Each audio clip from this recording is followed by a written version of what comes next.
జగన్మోహన్ రెడ్డి గారు మన రాప్తాడ్ కాన్స్టిట్యున్సీ రామగిరి మండలం పాపిరెడ్డిపల్లిలో కురుబ లింగమయ్యను హత్య చేస్తే జగన్మోహన్ రెడ్డి గారు వాళ్ళ కుటుంబాన్ని పరామర్శించాలని వచ్చినారు. ఆ టైంలో ఎంత బాధాకరమైన విషయం అంటే పోలీసు యంత్రాంగం మొత్తము కూడా సత్యసాయి జిల్లా ప్రతి కాన్స్టిట్యున్సీ ఎంతమంది అయితే తరలిస్తున్నారో వాళ్ళ కార్లన్నీ కూడా ఎన్ఎస్ గేట్ దగ్గరనే అడ్డం వేసే దాంట్లోనే నిమగ్నం అయిపోయినారు. ఇక్కడ చాపర్ స్టాండ్ దగ్గర, హెలిప్యాడ్ దగ్గర కొంతమంది పోలీస్ మాత్రమే డిప్యూట్ చేయడం జరిగింది.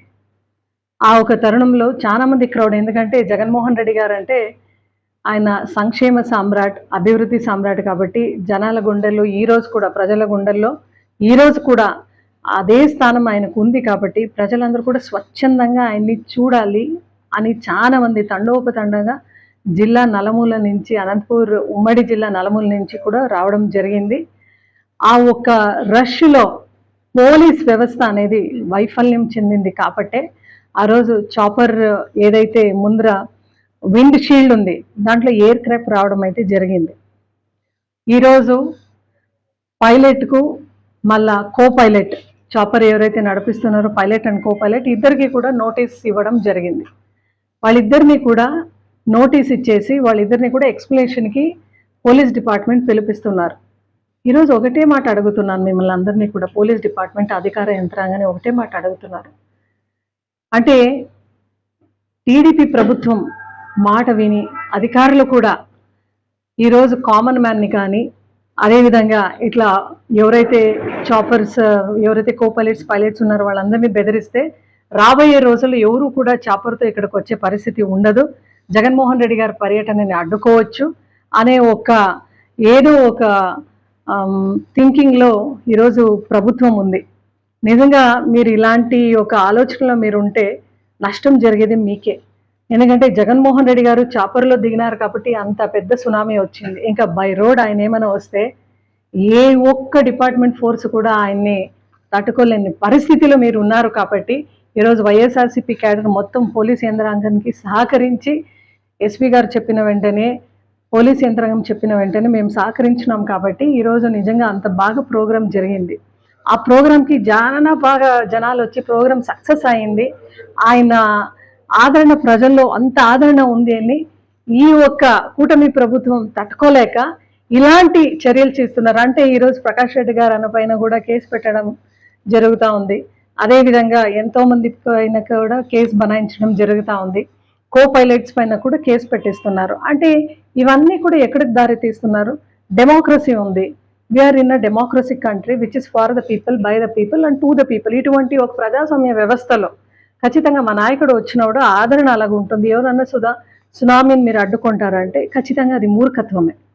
సో రాబోయే రోజుల్లో జగన్మోహన్ రెడ్డి గారు ఎక్కడైనా పర్యటనకు పోతే ఇలాంటి భయభ్రాంతులకి గురి చేసి అధికార యంత్రాంగం అంతా కూడా తన గుప్పెట్లో పెట్టుకొని భయభ్రాంతులకు గురి చేస్తే నెక్స్ట్ ఆయన ఎక్కడైనా పర్యటనకు వస్తే దాన్ని రద్దు చేయొచ్చు, లేదంటే ఆటంకం కలగొచ్చు అనే ఆలోచనతో ఈరోజు కూటమి ప్రభుత్వం ఇలాంటి కేసు బనాయిస్తున్నారంటే మీ అందరికీ కూడా ఒకటే మాట చెప్తున్నాను, నో, ఇది ఎల్లకాలం జరగదు. ఎందుకంటే అంబేద్కర్ రాజ్యాంగాన్ని మేము గౌరవిస్తున్నాం, అంబేద్కర్ రాజ్యాంగాన్ని కూడా ముందుకు తీసుకొని వెళ్తున్నాం. ఎక్కడ కూడా రెడ్ బుక్ రాజ్యాంగానికి మేము ఎక్కడ కూడా తల వంచి పని ఖచ్చితంగా చేయం. మహా అయితే ఒక కేసు అవుతుంది అంతే తప్ప ప్రాణం అయితే ఏం పోదు కదా.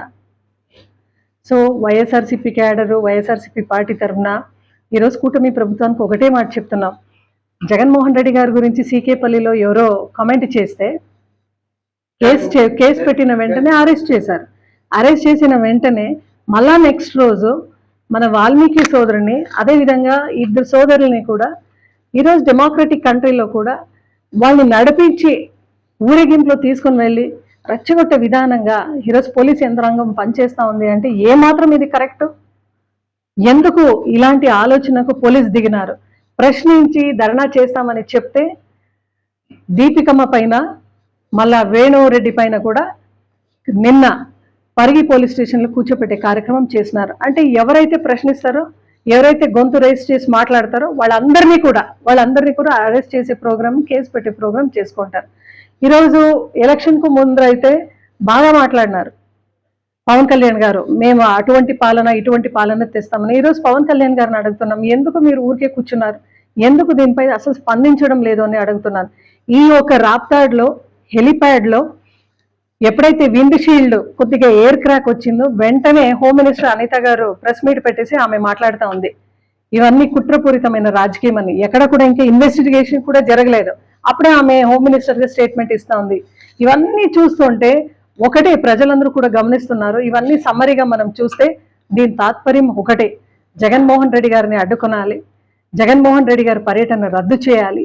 అదేవిధంగా ఎక్కడెక్కడ జగన్మోహన్ రెడ్డి గారు అనేది వస్తారో అక్కడ పోలీస్ ప్రొటెక్షన్ ఇవ్వకూడదు, ప్రజల్లో ఒక భయభ్రాంతమైన వాతావరణం క్రియేట్ చేయాలి అని కూటమి ప్రభుత్వం ఈరోజు ఏ ఒక దురాలోచనతో ముందుకు వెళ్తున్నారో ఖచ్చితంగా ప్రజలే మీకు ఫుల్ స్టాప్ పెడుతున్నారు. మీరు చేయాల్సిన ఒక కార్యక్రమం ఏంటంటే, దగ్గర సంవత్సరం అవుతుంది, 2 బడ్జెట్ మీరు ప్రవేశం పెట్టినారు. దయచేసి ఇప్పటికైనా మీరు వచ్చి ప్రజల్లో తిరగండి, ప్రజల్లో మీ ఆదరణ ఏంటి అని తెలుస్తా ఉంది. ప్రజల్లో మీరు ఏదైతే సూపర్ 6 హామీలు చెప్పినారో ఇంతవరకు కూడా అమలు చేయలేని పరిస్థితి. ఎక్కడ మహిళలందరూ కూడా తొనలాడుతున్నారు, అసలు బస్ ఫెసిలిటీనే లేదు. బీసీ శాఖ మంత్రిగా ఇక్కడ సవితమ్మ ఉంది, ఈ జిల్లాకు ఆమె మంత్రి. ఇంతవరకు కూడా బీసీలకు ఎప్పుడు పెన్షన్ అమలు చేస్తామని చెప్పలే. కనీసం కురుబలింగమ్మయ్య చనిపోతే కూడా ఆమె ఎక్కడో నడి రోడ్లో పోయి పూలారం వేసి వచ్చింది, ఎక్కడ పరామర్శ కూడా చేసే కార్యక్రమం కూడా చేయలేదు. అయితే వైఎస్ఆర్సీపీ పార్టీ జగన్మోహన్ రెడ్డి గారు ఈరోజు పెద్ద మనసుతో ఆ కుటుంబాన్ని ఆదుకుంటూ మేమున్నాము, ఎక్కడ కూడా భయపడేంత అవసరం మీకు లేదు. టీడీపీ వాళ్ళు ఏదైతే అన్యాయం చేస్తున్నారో ఖచ్చితంగా రాబోయే రోజుల్లో దాన్ని అరికొట్టే ప్రయత్నం మేము చేస్తామని చెప్పి ఆర్థికంగా కూడా మనం సాయం చేసినాం. మీరు గవర్నమెంట్ తరపున